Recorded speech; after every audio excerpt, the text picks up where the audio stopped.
And we're live. Hello, and welcome to the Modern Romantic Podcast, where we celebrate and inspire romanticism through passionate people doing incredible things. Hi, I'm a guy with small town vibes but big city dreams. Hi, I'm Trey, and I am joined by my continue to be annoyed at me host, Emily. Hi, Emily. Hi, I'm a passionate person doing an incredible thing. I thought I was ready. I'm never ready. Every time he comes up with something new, and it's always something I'm not ready for. And I get thrown for a loop, and then I go, oh, time to be creative on my feet. And for some reason, I'm not. You know, I No, I have every am, but You hmm? are. I have every intention of sending you my what I'm gonna say before the show, and then sometimes it's just spur of the moment. Like this. Like this, and I'm Like this. sorry. That's okay. That's okay. I'm Okay. going to introduce our guest. Okay. You I'm do going to that. do it And do it creatively. with zero rehearsal or any plan whatsoever. This is how we wing it. This is how we wing it. Do, do, do, do, do, do. We're here with Abbey Graves from the Small Town Tourist today. Welcome to the show, Abbey. Thank you for having me. This is going to be a fun hour, I can already tell. Yeah, we are goofy, and thank you for being here. It's going to be great. I'm super excited to do this. Normally, you're on the other side of this because you are a podcast host. Yeah, you were actually on my podcast, Mm-hmm. Emily. That's how I we was got connected through 501 Art Lab. Or is it 510? 510. Yeah, I'm borderline dyslexic, it's okay. undiagnosed. But yeah, so we connected through there, and you were a guest Hmm. on my podcast. Now I'm a guest on yours. It's kind of fun to be on the opposite end of this because I've spent years interviewing people, so it's kind of fun to see what it's like wearing the other pair of shoes.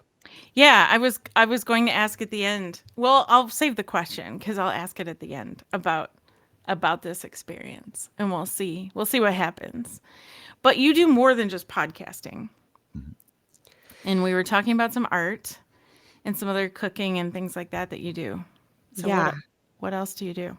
a lot. So podcasting has been my main creative outlet for the past year now. But the podcast really started out of a blog. So I was really big into writing on the internet for a while, went through a phase of that. And yeah, just creating online content has always been a passion of mine, dating back to high school and figuring out how to use Windows Movie Maker to film the Ice Bucket Challenge that was viral 15 years ago. So yeah, just online content has been my main creative outlet. But in addition to that, I've dabbled in sewing and watercolors and, oh gosh, rhinestoning things, friendship bracelets for the Taylor Swift concert. Like, I'm Mm-hmm. I'm looking around my basement right now and I'm like, oh, yeah, there's a lot of crafting supplies here. This is the way. Basically, a small scale crafts direct in here. Mm-hmm. Yeah. Yeah, if it's not a little bit of a mess, what are you even doing? Exactly. Don't they say like people with the messiest desks are the most creative and driven people? Oh, well, I'm going to go with that. Yeah. How about you, Trey? Very much so, and I'm so glad that people cannot see my crafting table at the moment. What are you working on? Um, a Renaissance project. Well, that sounds really kind of cryptic too at the same time. Like, it's a Renaissance project. I mean, I'm sure we're talking about Renaissance Festival, Yeah. not. No, it's a time machine to the Renaissance era.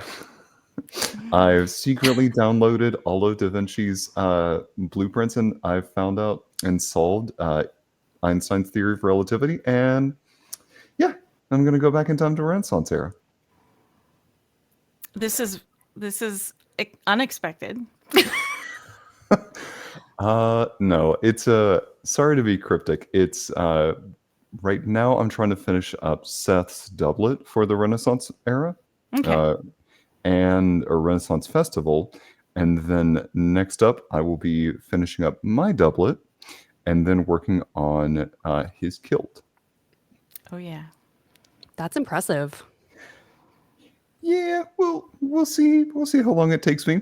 Because right now it's slow going, but it's where we're at.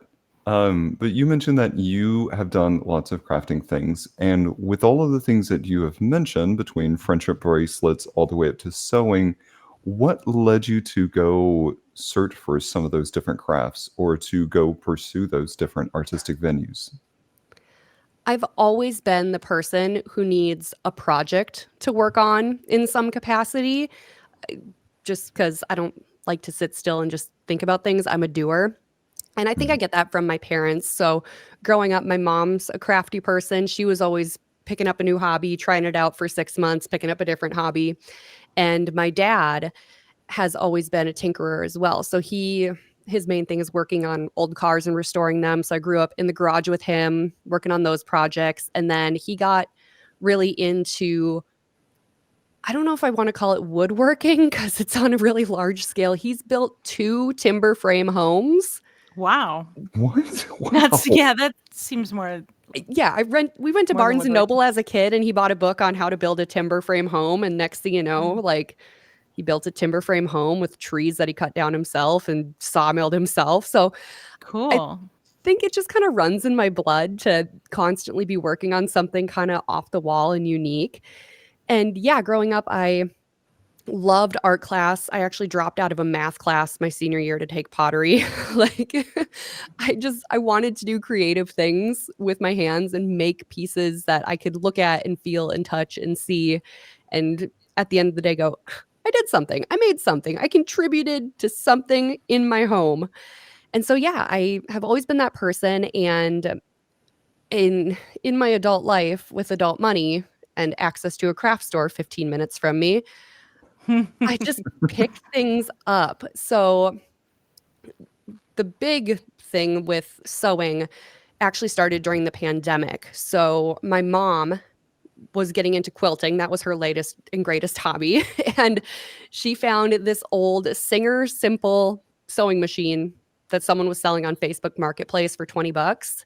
And she's like, "Hey, I'm going to go buy this and we're going to make a quilt together." And I said, "Sure, why not? It's a pandemic. We're not doing anything anyway." Yeah, So why not?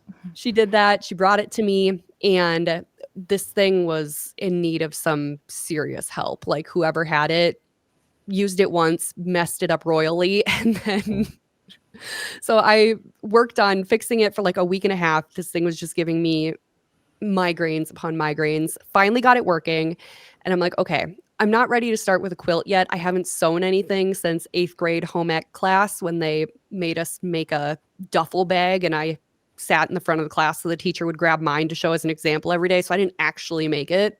The teacher did. So I pretty much was starting from square one on learning how to sew. So once I got the machine working, I have a small dog. His name is Norman. I'm like, I'm going to make him a little doggy bandana. That seems like a really good place to start. Yeah. So I made one dog bandana and I put it on him and I said, "Oh, that's so cute." So then I made 5 more. And then I made like 10 more. And then suddenly I had like 45 dog bandanas in my house. And I'm like, oh no, what do I do with 45 dog bandanas? It's a whole wardrobe. It was a wardrobe and beyond. And then I'm like, well, maybe I'll throw them on Facebook, see if anyone wants them. And lo and behold, people wanted them.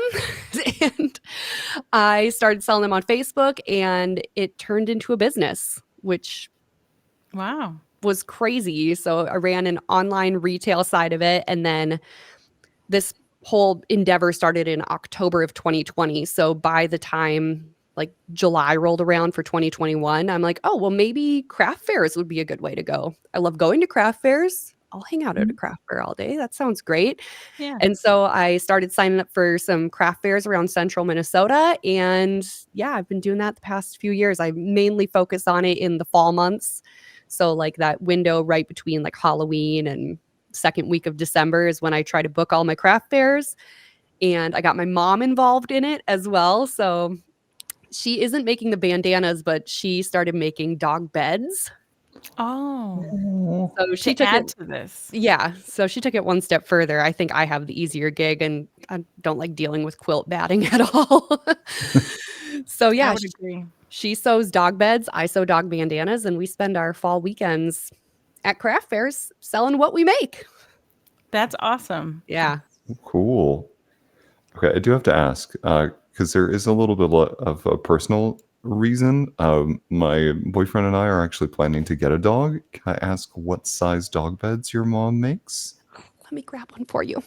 Oh, here we go. Okay. You get the whole demo. I have one next to my desk for my dog to sleep on. So it's pretty big, Ooh, about Oh, yeah. a little over 3 feet long. But okay. yeah, we make them all pretty much one size because we found that the big dogs like to curl up in a little ball and the little dogs like to spread out.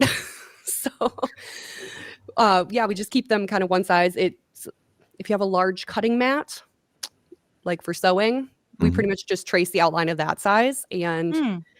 yeah, Okay. and it's been really fun. I will have to keep that in mind. Seth, please pin them, and we'll come back to that.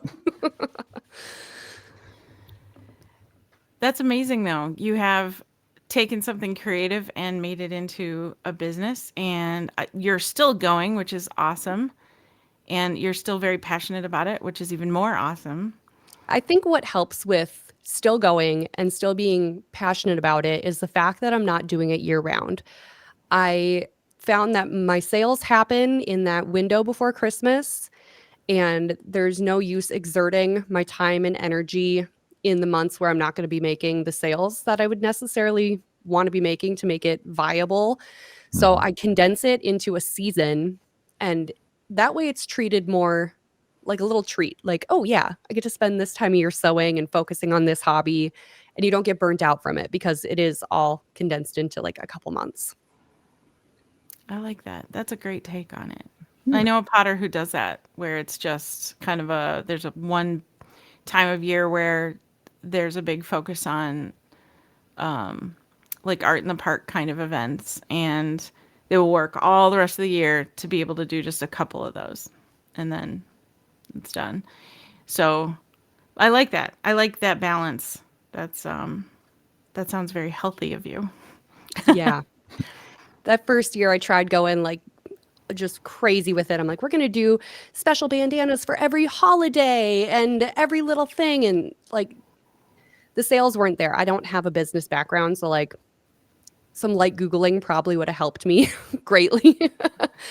But yeah, I found that people want them for Christmas gifts. They want them at the holidays. They want to take their family pictures with all the pets in matching bandanas. And I just kind of found my lane, and it's been working out really well.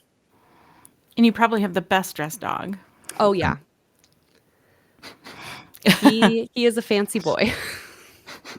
You would think my dog would be too, and what a mistake I'm making. I just realized that. No, How does Huckleberry not walk around in a cape all the time? you're asking great questions, and I don't want to answer them.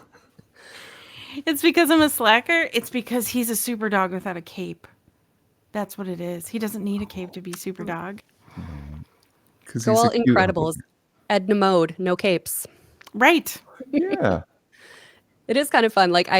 So my friend group is really into Halloween, and we like to make our own costumes. So Awesome. I would always make my dog a matching corresponding costume for all of our group costumes. So like one year we were all different Nintendo characters, and so I made him a little mushroom hat and a little vest to be Oh, Toad. I love it. And one year we did a SpongeBob theme, and the only character that wasn't taken was Squidward, but dressed in his sea bear costume. So like a sombrero and like a pink skirt with like little dingly tassels at the bottom. So I made that for him. Does he play along well? Oh, he hates it. Oh, He absolutely hates it. He'll wear the bandanas all day long, but he does not like the actual costumes on his body. One year I made him be a corn dog. So I just like sewed a corn cob costume for him, and he was a corn dog. I love it. Frozen in terror, but the cutest pictures. Please tell me that these are on your Instagram. Yeah, they're not on the small town tourist one, but my personal Instagram is super easy to find from the small town tourist page, and all the Norman pictures you could ever want are there. Excellent. Oh my goodness. So, So with all of these avenues that you've pursued, it's so refreshing to hear you say like that you're finding ways to stay interested in them. How did you make the jump from these types of crafts into podcasting and into radio? So I actually went to college for radio. Um, Circling back to the year I dropped out of a math class to take pottery, what we would do is make pottery and listen to the radio for like an hour every single day. And I'm like, man, someone is getting paid to be a radio DJ and play music and talk about relevant, cool things. Like, why can't I do that?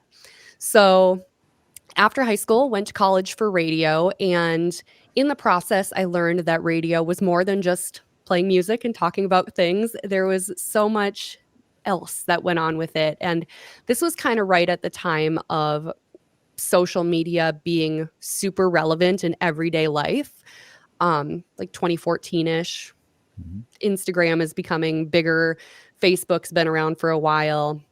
So I had been making some YouTube videos with my friends. And once I got to college, I'm like, well, in addition to doing our radio shows for college classes, why not make some videos with it? So me and my really good friend from college, we had a show called Throwback Thursday where we'd play 80s music and talk about news stories from the 80s, which we were just obsessed with for no reason other than that's what we were hyper fixated on. And so I would record our conversations on camera off the air. So everything that didn't go out on the actual show itself, I would chop up and put into YouTube videos. And then we had a channel that was just our little quips when the music was playing. And I'm like, oh, this is really fun. And then I started kind of seeing on social media that there were some DJs in the cities, the Twin Cities is where I went to college, that were kind of sharing some behind the scenes stuff on their social media as well. And I'm like, oh, okay. So like what I'm doing in my free time is what people in my desired career field are also doing. So cool. I'm on the right track. I'm going to be leaps and bounds ahead of everyone else who is vying for these positions. And so I worked at 93X for my internship and helped them out with some of their social media stuff, promotions, that sort of thing. Ended up being a DJ on the overnight show there, where they called me the backwoods Barbie because they found out I was from the middle of nowhere and I had bleach blonde hair at that time. So yeah, I just was having fun with that. And then an opportunity to work at Town Square Media in St. Cloud showed up, and I was in no position to turn down a full-time job. So moved up to St. Cloud, worked at Town Square Media, who at the time was actually in a transition themselves. So it's a radio brand, but they were just starting to kind of make the transition of becoming a media company as opposed to just radio and just audio. So right when I started is when they started requiring all their DJs to write 2 blog posts every day on the website Whoa. about Wow. random things happening locally. Their focus was on super serving local communities. And I'm like, oh, I can do this. I grew up an hour from St. Cloud. I know everything that happens around here. So I was writing 2 blog posts a day, doing my radio show, making videos, literally doing what I would have done for fun, but as a career, which was super cool and super rewarding. And yeah, I just fell in love with the writing process in that. A lot of my coworkers really were not a fan of it because they were old school radio. They're like, we just want to do our shows. We want to do what we've always done for years. And me being this bright-eyed, bushy-tailed 20-year-old girl, I'm like, yeah, give me a new challenge. I want it. So yeah, I loved writing, and it just felt really good to see people respond to it and learn something new about a small town in their area that they might not have known, find out about a different festival going on somewhere that they might have never heard of, or they see it and they're like, I've been going to that for years. And then they share it and all their friends see it and they start sharing their memories in the comments. And it's like, oh, this is so cool. So I was a couple years into working at Town Square Media, and I was driving up to Little Falls for a dentist appointment. And on my way back, I don't know why this inspired me, but I saw like a billboard of Garth Brooks. And I'm like, why don't I start my own blog?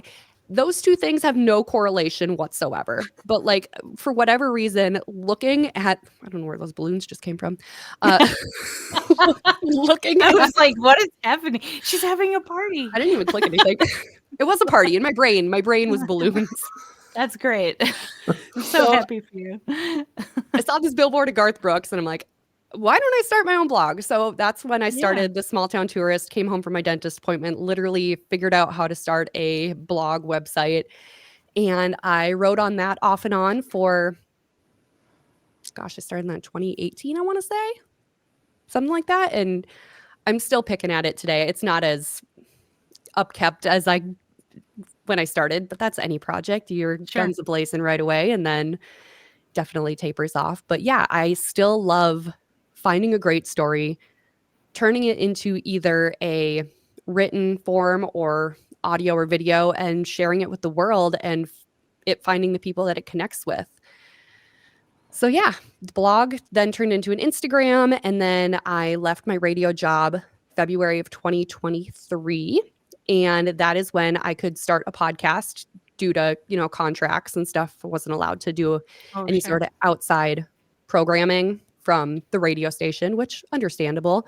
Mm-hmm. And so the second I left, I started the Small Town Tourist podcast and went from telling the stories in a written form to an audio form, which was a fun transition to make and a fun challenge too, because I know a lot about editing of audio and radio programming, but I knew nothing about starting a podcast. So there was a lot of Googling. I don't know what platforms to use, where it's being hosted, how do you get it on places like Spotify and Apple Podcasts. So that was a huge challenge and it felt so rewarding to accomplish that. And then within a month of me starting my own podcast, I had a friend reach out to me and she's like, hey, so I was a guest on your podcast, but I'm thinking I need my own podcast. So then it turned into me helping her.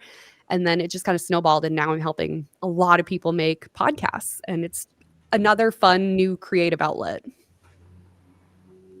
I love to see how that's grown. Thank you, Garth Brooks. Yeah, thanks, Garth Brooks. Mm-hmm. That's amazing. And he probably doesn't know, but now he does. I know. I did meet him in my radio days. I got invited to his press conference at US Bank Stadium. And for whatever reason, I was sitting in the front row because no one else was sitting in the front row. And I'm like, well, I'll go sit. I don't care. Front and center, great camera angle. So I sat there and then they needed 15 minutes between his kind of presentation that he gave and then the TV cameras getting all set up for their round of interviews. And Garth got off his little stage and he came and squatted down right next to me. And I said, oh my gosh, hi, I love your wife. I have all of her cookbooks. And he's like, I love my wife too. Let's talk about it. That's great. So yeah, I have Garth Brooks, man. He's inspiring in so many weird ways. You wouldn't have even known. No. That's wonderful. Yeah. It sounded like you were about to ask a question. I was, but I feel like I've been taking all the questions. Please take the question. When you say that you've been helping people with their podcasts and things, who are some of the clients that you currently work for? If you can say. Oh yeah, I'll talk about all of them until I'm blue in the face. I worked with, I wish, man. He's got some high-level engineers he comes for that kind of stuff. No, so I'm working with some really, really cool people, a lot of inspiring women. My first client is Liz Fiddler. She is a flower farmer and public speaker and now podcaster. Awesome. She runs a flower farm in St. Joseph, Minnesota. Huge story of triumph there. She unexpectedly lost her husband due to a heart attack. And she's just grown through the adversity of living on his 6th generation family farm. She found out she was pregnant with their second child the day after the funeral. So yeah, she has this crazy inspiring story. And so she runs a podcast on running your own flower farm. And she also has started one in December about dealing with grief and growing and blooming through it. And yeah, she has some really great interviews and a lot of inspiring content there. I also work with Amanda Radke. She is a public speaker from Mitchell, South Dakota, huge advocate for the egg industry. And she goes around the country talking about egg related issues and how farmers can be advocates for themselves, which is awesome. That woman is always on the road. I swear every time she calls me, she's driving somewhere. And she's another person who hangs out in a lot of small towns. So appreciate that. Yeah. And I work with Adele. She owns Babies on Broadway in Little Falls and St. Cloud. And her coworker Summer host the Rolling in the Deep podcast because her name's Adele. Oh, And so they get into like things about motherhood and parenting and just that kind of hot button issue for a lot of people. They touch on some really interesting topics, which I never thought I'd be super interested in that because I'm not a mother myself. Baby stores kind of freak me out because everything's so tiny. Like I don't have that motherly instinct to me, but I am learning so much working with her and creating her project. And she's just so inspiring because she's another person who's just an absolute workhorse. And she has this heart of gold where she'll just give you the shirt off her back to help make your day better. So that's really cool. I just started working with Brittany Scoville, who is an outdoor influencer from Iowa. She's big into like the outdoors hunting space. And so I'm really excited. We just launched her podcast last week. The trailer just came out. So first episode comes out this Wednesday. exciting. So that's super exciting. It's been keeping us really busy. Yeah, and then I just helped my husband and his best friend start a podcast too. And so they're doing one on sports like betting and gambling. I don't totally understand that. I will be learning more, I'm sure, as I edit. But those two literally sit on Discord like all day and chit chat about what they're doing with their sports lineups and all that. And finally, I'm like, why don't you guys just start a podcast? And they're like, oh, yeah, I guess we never thought of that. So they're just getting rolling on that project. So a lot of cool people, really kind Yeah. of every end of the spectrum for content. Some real great stuff, though. Yeah. I really love these topics and places that these conversations must go. Yeah. You just never really know what I'm going to be editing in a given week. And I think that's what's helping prevent some of maybe the burnout I would be feeling if I was just doing like Oh, yeah. podcasts for one type of person. Like I have such a variety of things that I do in a given week that it's always exciting. And yeah, it's kind of the same motion of editing audio, creating a video, making social media, but each element is different in its own way. It's different theme music. It's differently formatted. The graphics are different. I'm making different graphics. So I kind of get to touch every little corner of the project in a different way. Yeah. And you probably run into, because we've had this before, Trey and I. Several people at this point in our existence have come up to us and go, help us start a podcast. Tell us what you do. Tell us what you do. And we'll be like, all right, so like for instance, I have sat down with a couple of people and like kind of gone over like, all right, what do you want your podcast to be about? And I've learned that some people just, I don't want to bash anybody because that's not what this is about. Some people just really don't understand what podcasting, especially regularly, means, and that most podcasts actually don't make it very far. The statistics are kind of staggering, in fact, if you were to Google such a thing. But I found that some people are just like, oh, me and my friends are hilarious when we are drunk poolside. We should make a podcast about that. And maybe there's content there. And then there are other people who are like, I have this mission and I have this plan. And they're very they've thought it all through. They know what they want to say. There's all kinds out there. But very few of them actually start. Yeah. And I'm wondering if you get the same thing. And can you tell? Like, what do you say? Yeah. So great example of that actually is another one of my clients, forgot to mention her, Megan. She's actually my second or third cousin. big family on my mom's side. But Mhm. she sent me a message last summer and she's like, hey, I see you have a podcast. I want to start a podcast. What do I do? Mhm. And she actually told me she had been kicking the can down the road on this and she was nervous to ask. She didn't know if she was ready for it.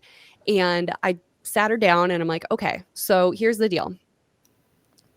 Can you come up with 6 items for episode topics right off the top of your head? And she rattled them all off. And I'm like, great, we got a show. Because most podcasts, I actually just looked up the statistic today, they don't make it Yeah. past episode 3 because Yep. people don't realize the amount of work that goes into creating the content.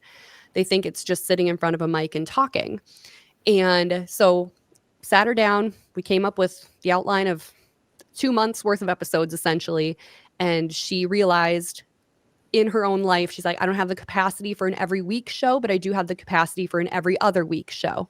She's a busy mom of 4. And I'm like, okay, great. You already know what you want going into this. You're not expecting yourself to go every single week right away. You want to build onto this. And yeah, I think it's just setting those expectations of what it's actually like to do this kind of hobby, because that's essentially what it is. Most people don't start out with thousands of dollars worth of sponsors a month to make this a full-time gig. So yeah, it's knowing what you're getting into with this project. And whenever people come up to me and they do ask, I actually just had a question last week. Someone's like, I want to start a podcast. What do I do? I'm like, okay, baby steps. Can you do XYZ thing? And if they can, great, we can move forward. If they're not capable, I say, think about it, really sit on it, let it weigh on your heart a little bit, and Mhm. come back to me and I'll help you as much as I can. I think that's great advice. And the thing that you said about find what's realistic and find what works within your day-to-day life. Emily and I can talk about that. We were wanting to do, at one time do like I think it was 2 episodes a week that we were trying to go. Or am I misremembering No, things? when we first started, we were trying to get to a certain goal by a certain time, Okay, and it had to do with making Twitch affiliate. right. And so we were doing 2 episodes a week to get that. Okay. And after like 2 months, we were talking to each other and we are like, this is too much. This is way too much, and we are so burnt out. The beautiful thing about it is that one, she and I have had the honest conversations about that, and like when something's not working, we talk about it and we refine it. We don't just end it. And it sounds like for your clients, you are that sounding board for things to say, okay, something's not working, let's talk it out. You Mm-hmm. are giving them that space to find a path forward, not to say, okay, well, you tried, all right, end. That's not a thing. No, it's definitely not, especially with my role in their podcasts as not being the face of the operation. My goal is to make podcasting easier because it is hard. There's a lot that needs to happen to make one single show go out and have people be informed about it. And I want them to have as smooth of a time as possible. I want them to have the fun parts, the parts that they think are what podcasting is, the microphone, the guests, the talking. So, yeah, I just, when we initially had that conversation of, I want to start, how do I start? It's, okay, set some expectations for yourself. Do you think you can do one every week? Do you think you can do multiple a week? What's your time limit do you think you want on this? Do you want them to be short 15, 20-minute episodes? Or are you looking for hour-long interviews? Like, all these things are factors that you need to try to fit into your already busy schedule, because most of the time it's not just bored people making podcasts. It's people who run a business, have a mission, have a story to tell. They're already busy people and involved people on top of that. So it's finding what works for them and not giving up when the going gets tough. Great example of that. I was just talking with Liz on the phone earlier today, and we are just hitting the 1-year anniversary of her show. And we actually hit a big milestone with it that we didn't think was going to happen. So we were super excited. And she's like, there were some times this past year where I didn't necessarily know if we were going to make it, but we worked in advance on that. We knew that summer was going to be busy with her running a flower farm. So what we did is we spent the winter months bulking up an extra 3 months of episodes. We carved out the time to do that, and that ended up providing success for us. It kept us going in those months where there was no time to record, there was no time to book interviews. We had the content made and ready to go. That's wise. That's really wise. And it's not going to work for everyone's podcast. Luckily, it works for Sure. us. But like, if you're doing live like you guys do, that's not going to be an effective solution. But if you can find those little things to help make the journey easier, it's well worth it. Yeah. We have done a little bit of that. Because last year we actually put out more than one episode a week, even though we didn't record every week. Yeah. And that's because we doubled up some weeks and things like that. what you got to do. Yeah. Got to get the job done. It was nice to look really active around the holidays when we really weren't at all. And that's the thing. Most podcasts do take off at the holidays. So I noticed. And our numbers reflect that the listeners take off as well. Yep. We saw the exact same thing with all of my clients this year at the holidays. Yeah. So, yeah, I mean, expecting that helps. There were two things I wanted to bring up before I forgot, and that was we've had a couple other guests that also do podcasts, and they have both hit their own various milestones. And so we're super proud of them and super excited. One of them was probably the first podcasting duo we ever interviewed, which was the Bardcast, with Lisa Goldsmith, Lisa Goldsmith and Owen Thompson from the Bardcast, and they do a Shakespearean podcast. They just hit 100 episodes, which is pretty huge for them. That's awesome. Yeah, and then Black Fade Jasmine started a podcast, which I'm thrilled and so proud of her because I did sit and talk to her previously about like, yes, you should start a podcast. This is how to do it. And so her podcast is called Fabies and Friends. And I believe their first episode hit 100 listens. So that was exciting too. That's great. And I'm just super proud of them as well. And I just wanted to announce that on our show because we love our guests. Celebrating those wins is huge too. Like no matter what the number is, if you reach a goal that you've set for yourself, celebrate it. Yeah. And when you have these things that you don't think, you get excited when you're like, oh, we have our first 100 listens. That feels big at the time. And then when you hit 1,000 listens, you're like, do you remember when we hit the first 100 listens? That's like this big now. But it's so cool to see that growth anyway. And to remember where you came from, your first 100 people, whoever they are, they're little precious little listeners. Yeah. They're family at that point. That's right, they are. I want to go back through our chat that we have going on, and I want to scroll all the way back to find when we were super excited to hit like 5,000 listens, and then just hit those mile markers. I think at some point I consistently used the like Kermit gif of like. I use that like once a week, I swear. Same. Yeah, we were like, once you start kind of growing then and the steamrolling starts happening as far as like, it takes like your first however many episodes to get to a certain point. For instance, it took us, was it like the first 10 months to hit 1,000? It was really slow. At least it felt that way to us, but we were like, we're just going to keep doing our thing. We're just going to keep plugging away. And then within the next month, we hit our second. Like we hit the same goal again. Like our first 1,000 listens took 10 months. And then it took us 1 month to hit another 10,000 or 1,000 or whatever. And we were like, what is happening? And it was really great that we finally like felt like what we were doing made a difference. And that feeling is pretty awesome too. Well, you can probably relate to that. Oh yeah. So rewarding. Like I've had that feeling so many times. When you hit #1 ratings for a radio show after 4 years on the air. Like I remember when we got that ratings book in, my boss literally, I had just got back from my lunch break and I was getting ready to do my afternoon show. He literally like threw me into the wall. He was so excited. And I'm like, this is the best day ever. And then like podcasting, Liz, my client, we hit 50,000 downloads a handful of months ago, and we went through all of our screenshots of the numbers because, like, every time we'd hit a big milestone, we'd screenshot it, send it back and forth to each other, and it Yep. just.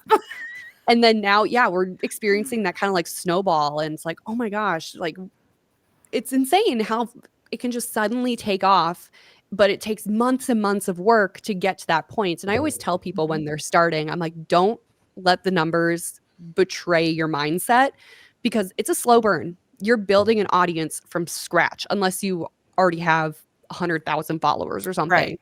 Yeah. But for the most part, you're building an audience from scratch, even if you do have all those followers, because it's a new platform and it's a new way for them to consume your content. So you can't let the numbers get to your head. You just got to keep doing what you're passionate about. And if you are truly passionate about it, the people will come.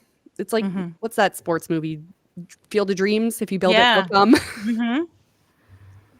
I believe that too. Yeah.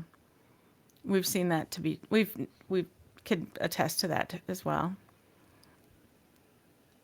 Trey didn't bring his tens of thousands of hundreds of thousands of followers, but I do have my boyfriend, and he's a fan, so I've got him.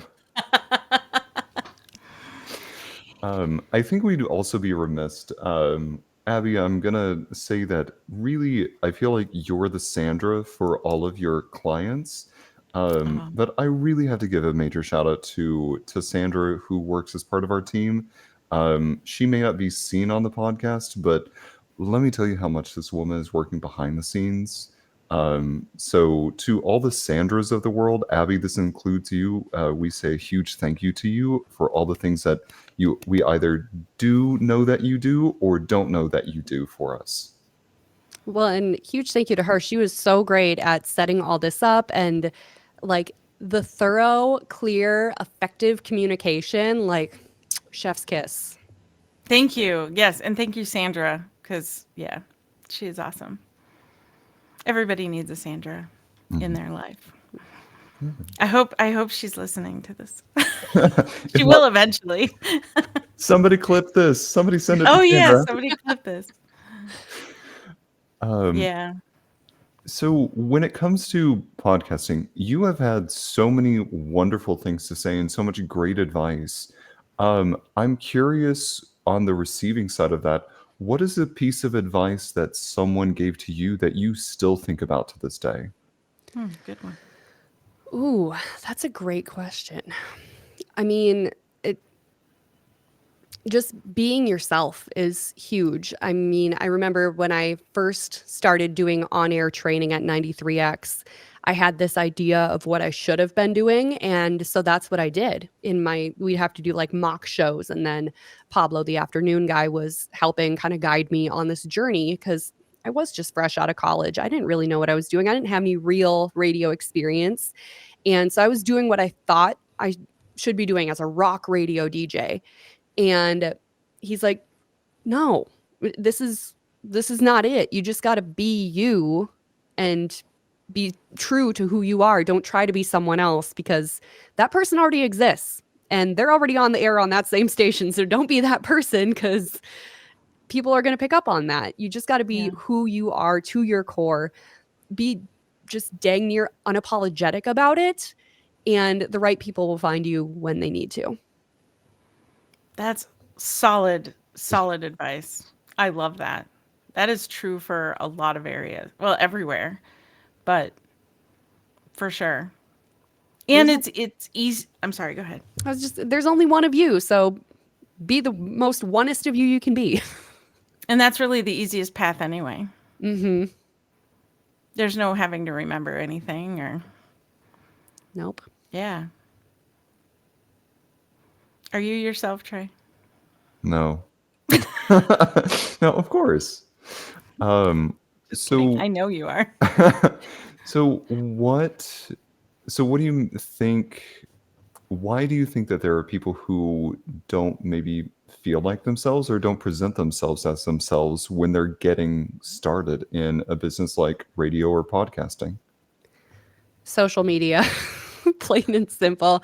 The pressures of the internet and society can just be so much. And coming from a small town too, with that perspective of kind of everyone being up in your business for better or for worse, like everyone knows your next move before you make it. So it makes you almost self-conscious. And that's kind of how I was in high school and through my early 20s. I'm like, oh my gosh, everyone's watching me. And I was putting myself on display too, being a radio DJ, like a public figure. I'm like, oh gosh, everyone's kind of watching what I'm doing. But somewhere along the way, I just was like, I don't care anymore. Like, I just want to be me. I want to be into the things that I'm into, and I'll find my crowd. And I did. Like, the second I started sharing the weird things I was into and the goofy things and letting my Taylor Swift freak flag fly, like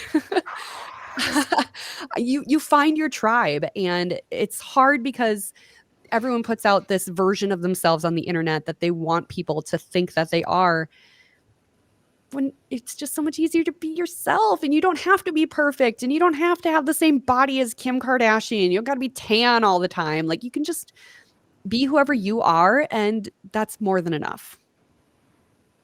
100%. Can confirm. Yep. I mean, as much as I love watching the Kardashians, I don't need to look like them. It's fine. Right. The world already has them. Yes, they already exist, and we can consume them whenever we want to. Right. It's a lot more work. Like, well, and I said before, it's easier to be yourself, but it is a lot of work to try to be something that you're not, or that you think other people want you to be. Mm-hmm. Going back to being the small town tourist, you then have a passion for what's going on in the areas around you, which is central Minnesota for the most part. Yeah. Just to clarify for some of our listeners, in case they wonder where St. Cloud is. And so I want to talk about the passion you have for the small town culture and what's going on around you, and maybe how people in their own small towns or big towns can discover that for themselves in their own areas. Yeah. So I grew up in Long Prairie, Minnesota, which by small town standards is actually kind of a big town because it was the county seat, but we didn't have a Walmart, so it's not technically a big town. That's the gauge. We literally got a McDonald's the weekend I moved out of that town. Oh, wow. My dad and my sister and I woke up at like 4 a.m. to go get in line at the drive-thru. We brought our dog with and everything. It was a big deal. What? It's a family affair. Well, Yes. family affair. So yeah, I grew up in Long Prairie, population about 3,000, and like any good girl in a Hallmark movie, I was clamoring to get out of there. I didn't want to be there anymore. My best friend was going to the U of M for college. I was going down to Mendota Heights, and we were just counting down the minutes until we could move to the city. Like, that's all we wanted. We wanted some excitement. We wanted the hustle and bustle. And I lasted a year down there before I'm like, no, I want to go home.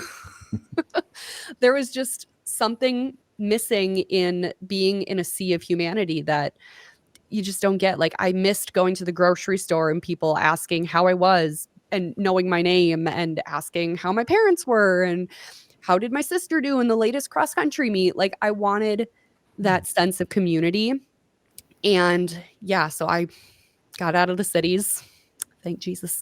And moved to St. Cloud, which is another larger town, but I'm only an hour from my hometown. And I spend most weekends in my hometown or bebopping around that area. And yeah, I love the fact that the community pulls together when something big happens. If someone needs help, the benefit is going to be pretty much everyone from town showing up. Prime example, just this past weekend was the Prairie Plunge in my hometown. They were raising money to help support the Long Prairie Fire Department, which my dad was a part of for 20 plus years. And they asked me to DJ the event and bring my music setup because I'm also a wedding DJ. Another creative passion project. It never ends. It never ends. So yeah, I DJ'd out there, and it's so cool to see the community come together and support a cause. And I am constantly being tapped to help out with things like that, and I love to do it. I got asked to help out with an ATV rodeo coming up this coming weekend. I'll be helping with a organization that helps get disabled veterans out on hunting and fishing trips, and just there's something like that going on almost every weekend in those small communities, and they're always supported, which is so cool. Like, it's just neighbors helping neighbors, whether they know them personally or just know their name. Like, they're showing up for each other, and it's just so special. Absolutely. Makes me think of there's a city close to where I live called Waxhaw. Um, it is going to their downtown area is wild, but there is such a resurgence of that small town feel to things. But there's also such a great sense of community that you were talking about, just neighbors helping neighbors. We sat, my boyfriend and I sat and talked to a store owner for a solid like 15, 20 minutes about just life. And there's no pressure to buy anything. It was just like a person trying to relate to another person. It was great. Yep. There's just something about it. It's magical. And don't get me wrong, it's not all sunshine and rainbows. I'm well aware of that. Like, things can get really toxic in places like that, especially with those smaller communities. Like, there's drama that can happen. We all know that that's a thing, but for the most part, the greater good is what's thought of in every situation. Yeah, and I think part of it's about what you focus on as well. Hmm. You know, you're there for you show up for the greater good events and the things like that that matter. Hmm. So as far as someone else looking for the small town culture in their own area, I'm thinking to like here's a for instance. I used to live in this area of Wisconsin, and near that area, I don't know how much I want to give away. I used to live in, we'll just say near Hudson, Wisconsin. So right off the Mississippi, across from Stillwater, Minnesota. And near there, there's a place, and there's all these billboards around for the Crystal Caves. And the Crystal Caves are where you can go. And I don't know because I never went to the Crystal Caves. And it's sad because I lived actually very close to the Crystal Caves.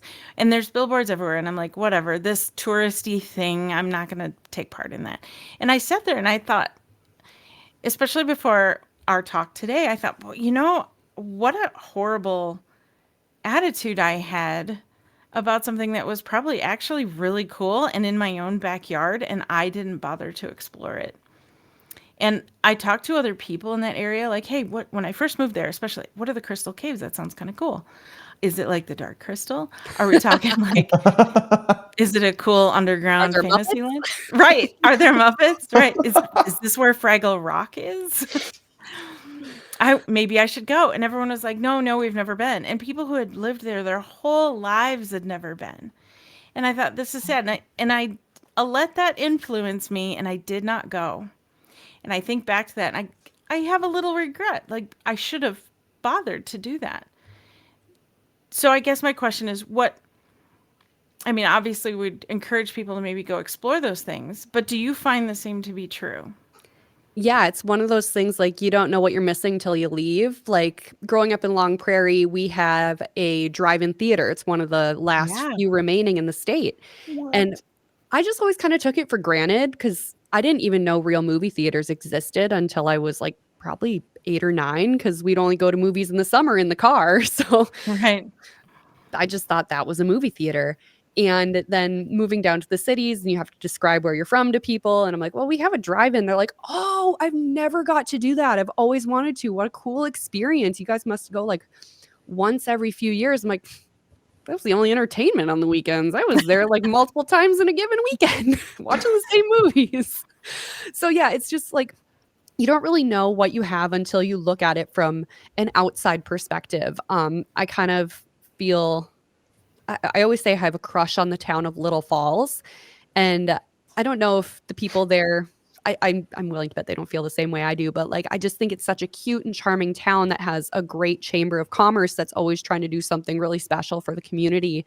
And they have like a beautiful park, and they have this huge arts and crafts fair, and like there's just so much going on. And I get the perspective of someone living 30 minutes away from it, so it's like a fun little destination to go to.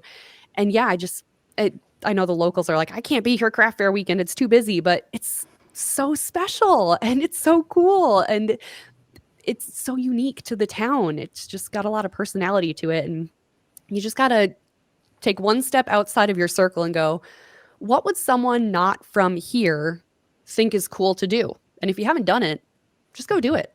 Yeah. Yeah, you And could even be if you don't missing like out it, on. you can't complain until you know what you're getting into. Mhm. You could end up on the Muppets and not even know. Exactly. You could discover Fraggle Rock. Now we have to go. Now we have to go.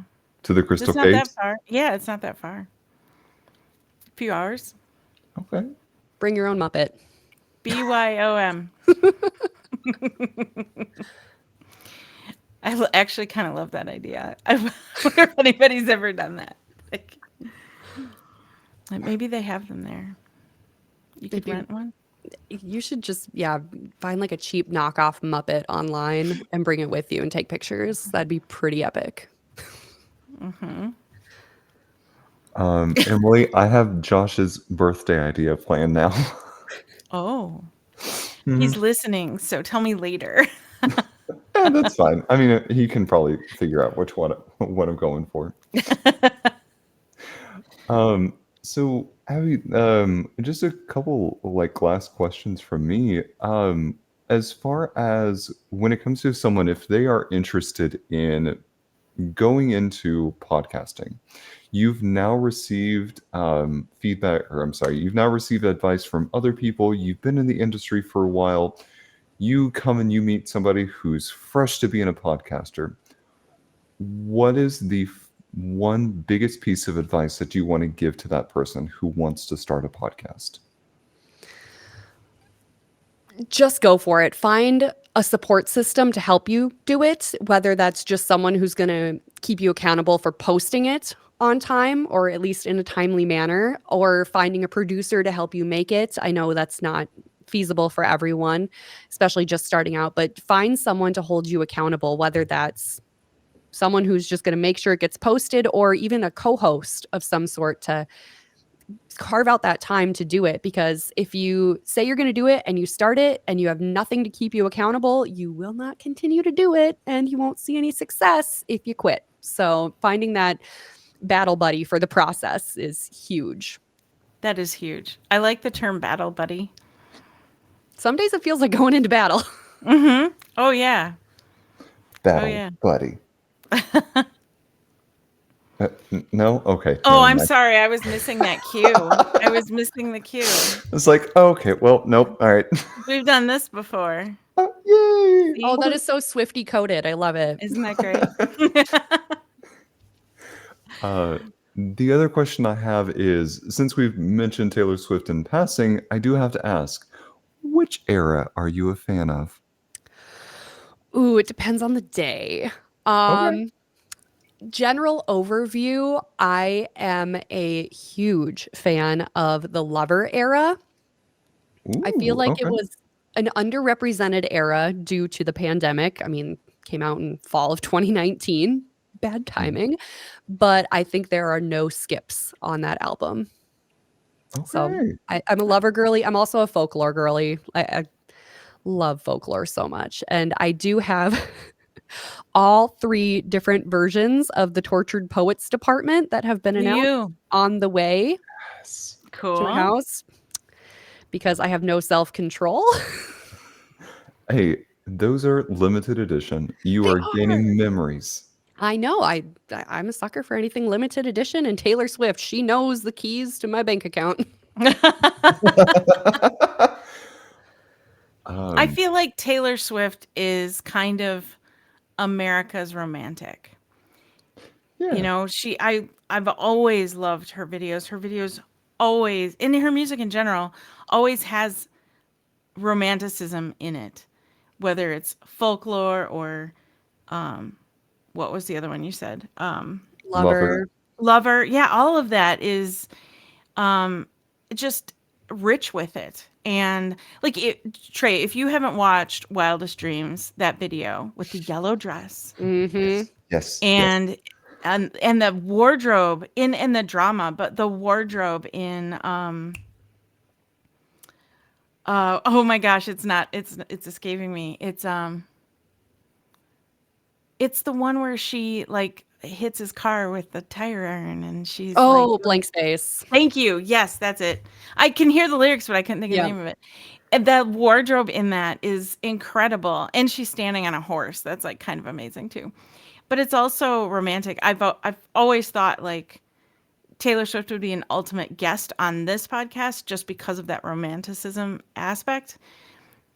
And also one day I want to make a music video with her. Yes. And there it's I said crazy. it out loud. The romanticism, even in the songs that aren't like overly romantic, like I think of probably her most hated song, Me, which was the first track off of Lover. Hmm. It's been criticized as like, oh, this is just campy and blah, blah pop. But there's so many teeny tiny little details that go into the making of the video itself. It's like, how can you not applaud this woman's artistic taste and style and just depth of everything she's doing, even in a silly song where she spells out the word awesome? Like, Yes. Yeah, she's go big or go home in whatever direction. And that I can get on board with. mhm. Much appreciation for Taylor Swift. 100%. The thing that I love, okay, I will admit this is a little bit of a love-hate thing. I love that Taylor Swift drops all of these like mystery things and she does like little hints of things. What I'm not always super fan of are like these incredible deep dives into things. But I'm going to positive sandwich that by saying that she is dropping so many um, allusions to things, or she's making foreshadows of things, but she keeps such a tight lip on what it actually is and retains so much control of the conversation and will do it when she wants to. And it's not because people found it out, it is because that is the time that she planned to do it. And I Mhm. love that she's not giving any secrets away, but also giving them at the same time. Yeah, and even when like because I fall victim to watching all these like deep dive spirals of she held up two fingers, which means we're going to get a double album. And like, it's Yes. insane sometimes. But I love that, like, even when the craziest, most unhinged things are correct, she still doesn't confirm or deny it. She just Right? lets it be Yeah. what it is. And she's like, yep, there you go. Here's There's new a music. lot Enjoy of it. unintended symbolism that she may have that the fans were the ones that called it out. And it would be a mistake for her to say no. Mm-hmm. Like, no, let that be the symbolism they thought it was. It works. It's working. Just like Trey's little Easter egg that he's got going on in the background there. I don't know if what are you doing? Oh, I'm signaling. I'm trying to Vanna White. Oh, okay. I'm sorry. I was trying to figure out what you were Vanna Whiting. Oh, okay. I was thinking about the Christmas stocking still hanging from your mantle. All right, and I will see myself out of this conversation. I was like, are those really still Christmas stockings hanging from his mantle? Yes. I'm not judging, but I feel like there's some symbolism and meaning behind this. That's an interesting theory. Let's see how it pans out.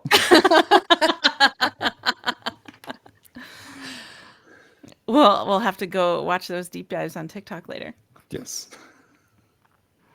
I may or may not plant one or two of them. Thank you for moving aside so I can zoom in later.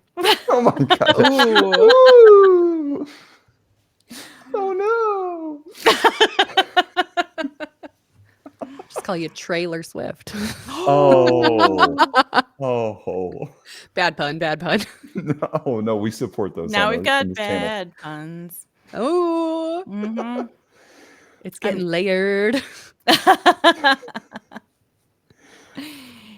Thank you for going off the rails with us. I am here for this. Trey is like, I'm gonna mute myself. Well, I don't have anything else. You got anything else, Trey? Um, yeah, actually, yes. And I'm sorry if I steal your question, but I know that you and I had both wanted to Oh, ask. Do you want to ask man, it? I forgot. No, go for it. Okay. So now that you have been on the interviewee side of things, how does it compare? What do you notice that's different? That's what I was gonna add. Yeah. What do you notice that's different? What did you get excited about during this interview? I love how chill this is. Because, Yeah. like, going into my own podcast and being the host and being the interviewer, I do my extreme prep. I'm deep diving social medias. I'm finding out what we're talking about. It's usually some sort of small town festival. So I'm trying to find, like, what's going on for it. Like, there's a lot more that goes Yeah. into it. Whereas here, your lovely assistant made this so easy. I literally just had to click a link and she sent this beautiful PDF of instructions, like so Hmm. easy, so breezy. And I haven't been able to be a mic two, so to speak, since I was doing mornings on radio All during right. the pandemic. So it's been fun to like be the sidekick in some sort of way. So it's definitely a feeling I missed, and it was so much fun. You guys are so easy and lighthearted and goofy. I love it. I love it. I Thank love it. I you. love it. Did you ever feel tempted to ask us questions? uh Sometimes, but I held it back pretty I well, mean, I you think. could have, Yeah. but I didn't know if you would like switch into like normal gear at There was all a or couple feel tempted times where to. I'm like, pump the brakes. Well, okay, so let's open it up. What's something that you would want to ask us about? Okay. I was scrolling through like all your guys' podcast episodes. I didn't have time to listen to all of them, Yeah, obviously. no, we Yeah. don't even either. There's like a What was couple it years worth. what was it like talking to Ming Tsai? Man, Oh, that's such a um, good question. um, after the initial shock of having Ming Sai and him showing up in our feed on the left hand side, like, oh my god, he's here.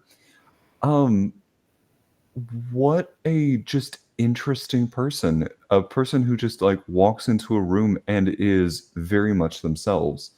Um, he was talking a lot of smack, but in a playful way, before the show even started, and it was just so much fun to talk to him and get his perspective.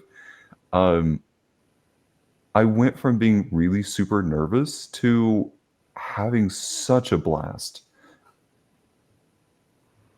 I think the person who should be answering this is not visible on the show right now, and that is Josh because the way that came up, the story behind that podcast is as interesting as the podcast.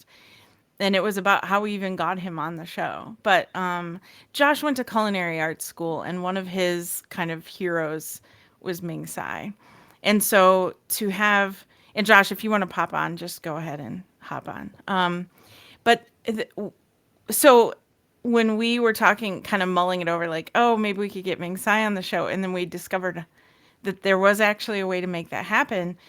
I remember the day I told Josh, like, we got Ming Tsai, and he was just like, what? And that was actually part Yep. of, There was quite a bit of freaking out over here. Yeah. yeah, because he got to kind of meet one of his heroes. And Ming Tsai promptly kicked him off the show and said, don't ever meet your heroes. And it was hilarious and amazing. He did. He did. So, yeah, what was it like, though, for you? Yeah, he said, never meet your heroes. Get off my show. Okay, but that like kind of checks out. Yeah, It was pretty funny. yeah. So are you was guys great. like big foodies then? That like, I suppose going to culinary school. Yeah, he can cook a thing or two. It's very You helpful. kind of have to be. Did you go to Le Cordon Bleu or Yeah. where'd you go? I Can you roomed with. hear? I was Art Institute, Oh, Minneapolis. okay. Gotcha. There was no other people my age or gender who went to radio school, and it was like Oh. apartment housing. There was no dorms. Like the school shut down because they got bought out by a medical company and then went bankrupt. It was really sketchy. I was the last to graduate before they shut down. Like I got an email a Wow. month before I graduated and they're like, don't fail anything. You can still finish and you'll still get a degree, but like don't fail anything because you can't retake it. So like super sketch. But we partnered with Le Cordon Bleu students for like student housing. So I lived with like Okay. a rotating gamut of Le Cordon Bleu students. Did you get to eat fabulously? No. Oh. Because Oh, they'd cook all day at school and then they'd come home and eat my boxed mac and cheese. Oh. What in the world? That- What a waste. It was a mess. It was such a mess. I mean, Well- I'll be honest. When I was in culinary and we'd do the whole thing, well, particularly in baking, I'd come home with dozens of loaves of bread, or multiple dozens of buns or rolls or donuts or whatever it was. I would give them away on my way from home or from school to home. Like the parking attendant, I'd like hand them a whole bag of whatever. I was giving the stuff away constantly because there's no way I was going to eat it all. But yeah, If they brought stuff home, it was like, because I was mainly with like pastry chefs as kind of Okay. their focus. yeah. So there was like random fondant and like maybe a thing of frosting. Like there was one week where I remember like a couple of really good chocolates and Yeah. that's it. But it was, Yeah. like, otherwise it was just like random fondant. I'm like, I can't eat this. Not really. Yeah, pastry side was that was a whole different animal for sure.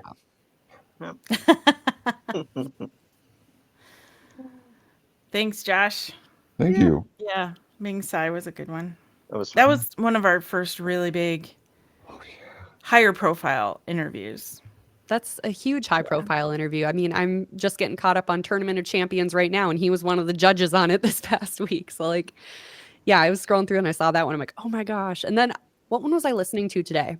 Oh, your Halloween one with the scary stories. The Flora. Mhm. Yeah, I'm like halfway through that one. So, That, you know what? I want to bring that up since you did. Laura is teaching a storytelling class at the 510 Art Lab starting in March. oh my gosh, she's so Yeah. good. She's driving up here to do that for a few Fridays in March, and that sounds like it's going to be an amazing class to take. And it's Central Minnesota Arts Board funded, so the price is pretty low. Oh, that's which is awesome. Awesome too. Yeah. Yeah, I was so sucked into it. I was out for a walk around my neighborhood and like I'm just like tunnel vision enthralled with it.